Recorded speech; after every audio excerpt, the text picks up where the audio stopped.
I'm Ben Carr, Director of Biltar. We're a framing carpentry company. Been operating as a company for about 4 or so years, but we've been obviously subcontracting for about 10, so yeah, about 14 years all up. Been framing carpenter for.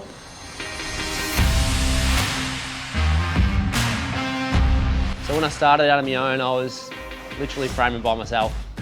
Saturdays, Sundays, whenever I could get a mate in, or my old man, my dad would come in and help me always, or family friends, or whoever. I was literally out on my own for years. I finally landed an apprentice, you know, and slowly grew from there. Like you're wanting to grow a company, but you don't have the time to, you know, find people or find. You finally get some work, you know, and you want to do the best job you can, but you don't get the time to resource everything else because you're in the business just trying to impress who you're working for, and you sometimes forget of all the other things that you need to put together to actually build your company up. But the first job I got, I remember, was for Porter Davis. Christmas holidays, I went around to, when I finished my apprenticeship, I went around to every job site I could find and took off nearly every number I could find on the gates, and I literally just called and harassed, and I finally landed my first job. It was probably the biggest job I'd ever done at the time. It took me 4.5 weeks to do. Probably made no money whatsoever. Every mistake under the sun. Yeah, but that was all a big learning curve. Just wanted to jump straight into it on my own and you know, have a go. But from there we grew over the years, and we slowly got more and more people on. Up until today, I think we had 20 staff at one stage, but we need to drop back to about 10. So about 10 staff and you know, a couple of games, so that's pretty manageable at the minute for us.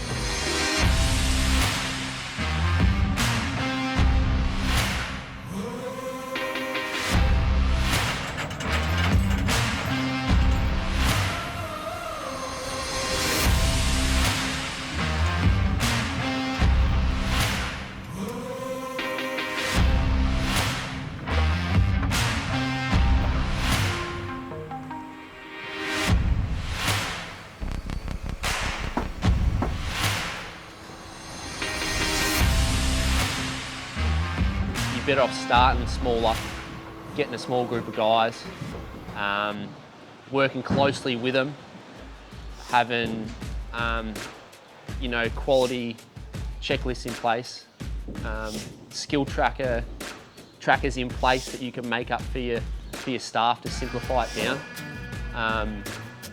Little bits and pieces like that when you're sort of starting out on your own can go a long way when you're so busy in the company trying to get everything done, and you sort of leave your guys. You know, you leave the time to educate them when you need to straight up get a balancing act and go, I need to give myself a bit more time on site, but I need to educate my guys to get them up to scratch. That sort of juggling, where I didn't put as much time now that I think of it into my staff that I should have back when I started the first 4 or 5 years.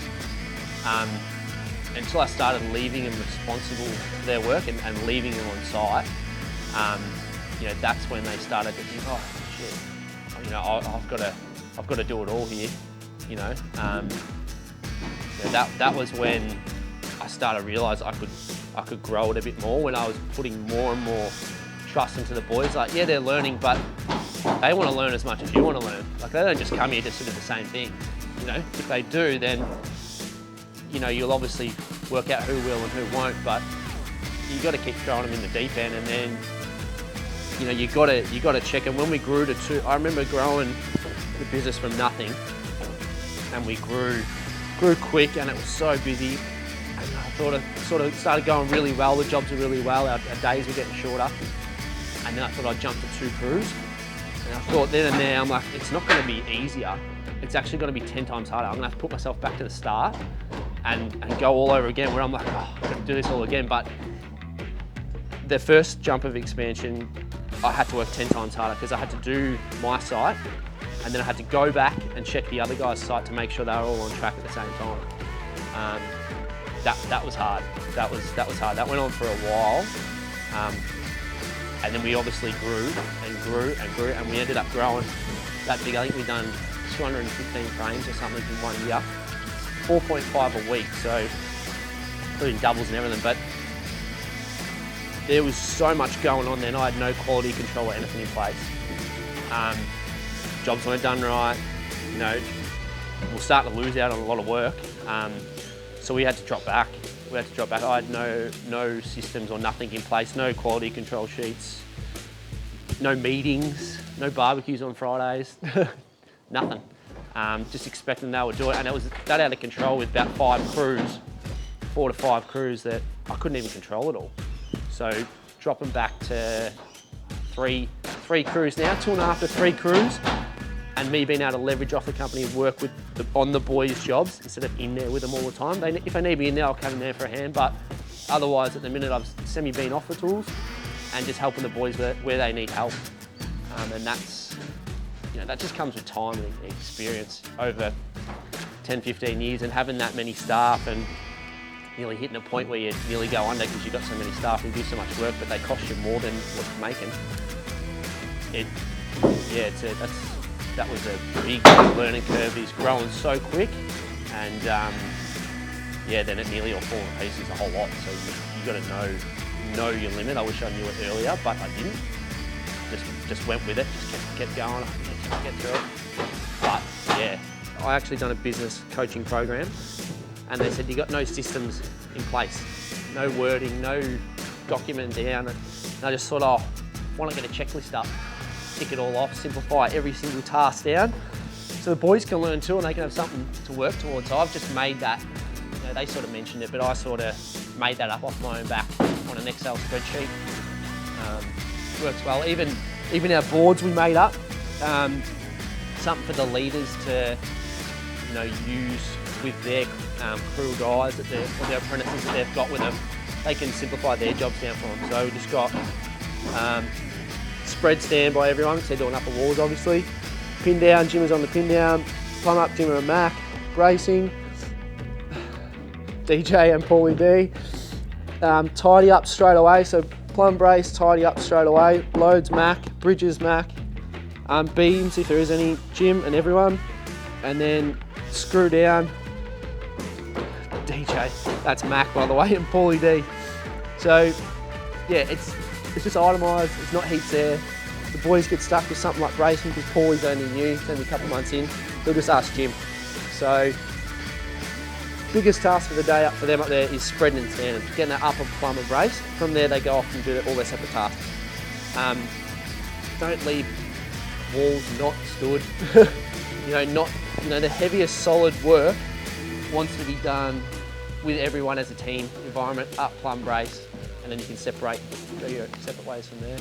It's just simple. Yeah. It's not much, you know. It doesn't have to be so complicated. Like these are custom jobs, you know, and that's a simple list. So, yeah, and we get jobs, you know, bigger than this, massive than this, and we'll obviously get a few crews together on those ones. And the list can get pretty out of hand. Sometimes the leaders don't even know how to write it all out because there's just 10 people running around everywhere. So we might just get a group. Right, you two guys, you're tackling brace, and you two guys, you're tackling that. So then we've got to group it up, however big the job's getting. You know, if you're on those big jobs, if you're not, you just got to head down, ass up, and just keep going for it. Big days, you know, big days are crucial when you're starting out on your own. There's no 7 till 3, there's no hours. They don't exist. You get the job done. You know, Saturdays, Sundays, you work your ass off to get your ass in the door, get your name out there, put some signage on the front of your job sites.